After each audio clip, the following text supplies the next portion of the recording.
सरला की बहू पूनम गर्भवती थी। अब ऐसे में पूनम, जो कि शहर में रही थी, वो अपनी सास सरला को गांव से बुलाती है, क्योंकि सरला काफी समय से गांव रह रही थी। अब जब सरला अपनी बहू पूनम के साथ रहने के लिए गांव से दिल्ली आती है, तो सरला का रहन सहन तो बदला ही नहीं था। बहू तू आराम कर ले, मैं घर का सारा काम निपटा लूंगी। वैसे मुझे यहाँ भी गांव जैसा ही लग रहा है, ये खुला आंगन देखकर। हाँ माँ जी, मुझे भी शहर में ऐसा घर बहुत ज्यादा पसंद आया, क्योंकि आप तो जानती है यहाँ का घर कैसे बंद बंद से होते हैं। तभी तो मैं शहर नहीं आना चाहती हूँ, मुझे बंद घर में घुटन सी महसूस होती है। माँ जी हमें तो आदत है, लेकिन घर में ये आंगन मुझे बहुत पसंद आता है। हाँ ये तो मैंने ही बनाया था लल्ला से जिद करके, वरना वो तो कुछ और ही सोच कर बैठा था। दोनों सास बहू बातें कर रहे थे कि तभी विमला का आना होता है। अरे रे सरला, तू कब आई? मुझे तो अब पता चला तुझे देखकर।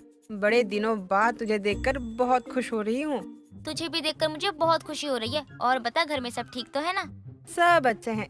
तू बता, कोई काम से आई है या घूमने का मन किया तो चली आई? तू तो जानती है कि बहू पेट से है, और इस हालत में उसे ऐसे काम करने दूंगी क्या मैं? हाँ ये भी तू ठीक कह रही है। चल अब आ गई है तो शाम में घूमने चलेंगे पार्क में, ठीक है ना? अच्छा तो मैं चलती हूँ, तू अपना काम कर ले। इतना बोलकर विमला वहाँ से चली जाती है। इधर सरला अपने घर के कामों में लगी होती है, और जब घर का पूरा काम होता है तो सरला अपनी बहू को बताकर विमला के साथ घूमने के लिए निकल जाती है। अरे विमला, मैं तो कहती हूँ कोई काम धंधा शुरू कर ले, अच्छा रहेगा। अब इस उम्र में मुझे कोई अपने घर ना बुलाए, और तू है कि मुझे ये कह रही है कि मैं कोई काम धंधा ढूंढ लूं। अरे मैं तुझे कौन सा किसी के घर में चौकीदारी करने को कह रही हूँ? मैं तो तुझे अपने काम के बारे में बता रही हूँ। तुझे पता भी है कि मैं महीने में कितना कमा लेती हूँ? पूरे 20-30 हजार तक कमा लेती हूँ। ऐसा क्या कर रही है जो तू इस उम्र में अच्छे अच्छे डिग्री वालों को फेल कर रही है, वो भी कमाई के मामले में? विमला ये पूछ ही रही थी कि तभी सरला को एक गाय सामने ही गोबर करती हुई दिखती है, जिसे सरला अपने हाथों से उठा लेती है। अब ये देखकर विमला अपना मुंह अपनी साड़ी के पल्लू से ढक लेती है। अरे सरला, ये तू क्या कर रही है? हर कोई तुझे ही देख रहा है। क्या कर रही है? मुझसे दूर ही रह। सरला, फेंक दे उसे। तूने क्या किया?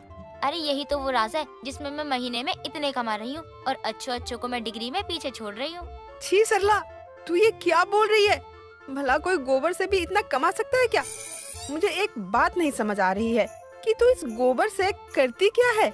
अरे विमला, तू तो मुझसे ऐसे भाग रही है जैसे आज से पहले तूने कभी गोबर के उपले नहीं बनाए। अरे सरला, मैंने गोबर का उपला भी बनाया है, गोबर से घर भी लिपाई की है, लेकिन तेरी तरह ऐसे काम नहीं किया। तू इसे फेंक। सब हमें पागल समझ रहे हैं। अपनी भी इज्जत है सरला।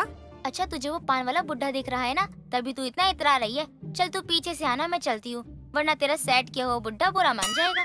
इतना कहने के बाद ही विमला तो वहीं रुक जाती है, लेकिन सरला अपने घर आती है और अपने आंगन में रखे एक बड़े से ड्रम में गोबर रख देती है। और उस समय घर में पूनम भी थी और वो सो रही थी, और सरला उस ड्रम को ढक देती है। सरला, तुझसे ये उम्मीद नहीं थी। तूने तो आज मेरी नाक ही कटवा दी। बता, ऐसे कोई गोबर हाथों से उठाता है? अच्छा, कल से हाथों में पन्नी पहन लूंगी, फिर तो ठीक रहेगा ना? तेरी नाक भी बची रहेगी और मेरा काम भी बन जाएगा। लेकिन मुझे एक बात समझ में नहीं आ रही है, तुझे किस चीज की दिक्कत है जो तू इन गोबर से उपले बनाएगी? अरे विमला, तू अभी भी नहीं समझी, इस गोबर से मैं गैस बनाऊंगी। सरला, तू ये कैसी बातें कर रही है? भला गाय के गोबर से तू कैसे गैस बना सकती है? सबको तो खुद का गैस बनता है, और वो भी खाने के बाद। और मुझे तो आजकल कुछ ज्यादा ही गैस बनने लगा है। धत विमला, तू भी ना कैसी कैसी बातें कर रही है। तू जैसे बात कर रही है, मैं भी उसी हिसाब से बात कर रही हूँ। इसमें बुरा क्या है? मैं गोबर गैस की बात कर रही हूँ। गोबर से जो गैस बनती है ना, जिसे हम अच्छे दामों पर बेच सकते हैं। तू रहने दे, मैं अभी कुछ भी नहीं समझ पा रही हूँ। मुझे ऐसे पैसों का क्या करना है? नाना सरला, मुझे नहीं कमाना। सरला तो अपने गांव में गोबर की गैस बनाती थी, लेकिन जब वो शहर आती है तो वो सोचती है कि वो जितने महीने यहाँ रहेगी उतने दिन गोबर जमा करेगी, और जाती वक्त उससे जितने भी गैस का उत्पादन होगा उसे बेचकर वो गांव चली जाएगी। अब अगली सुबह। माँ जी, मैं आपकी कुछ मदद कर देती हूँ आपके कामों में। नहीं नहीं बहू, बस तू थोड़ा चल लिया कर, बाकी घर का काम करने में तो एक्स्ट्रा ही हूँ मैं। माँ जी, अरे वो एक्सपर्ट होता है। अरे बहू, हमारे समय में स्कूल जाने पर भी रोकती। ये सब तो मैं सुनकर बोल देती हूँ, बाकी स्कूल में तो कभी गई नहीं, और फिर भी मेरी इंग्लिश इतनी बुरी भी नहीं है। हाँ हाँ बिल्कुल माँ जी। अब सरला हर रोज घर का काम करने के बाद विमला के साथ जाती और गाय का गोबर पन्नी में भर कर लाती और अपने आंगन में रखे ड्रम में रख दिया करती। ऐसे ही एक रोज रात के समय विमला और सरला घूम रहे थे। तभी एक गाय गोबर करती हुई दिख जाती है और सरला खुद ही मुंह छुपाते हुए कहती है, अब तो ये जरूर ये जानवरों की टट्टी उठाने जाएगी।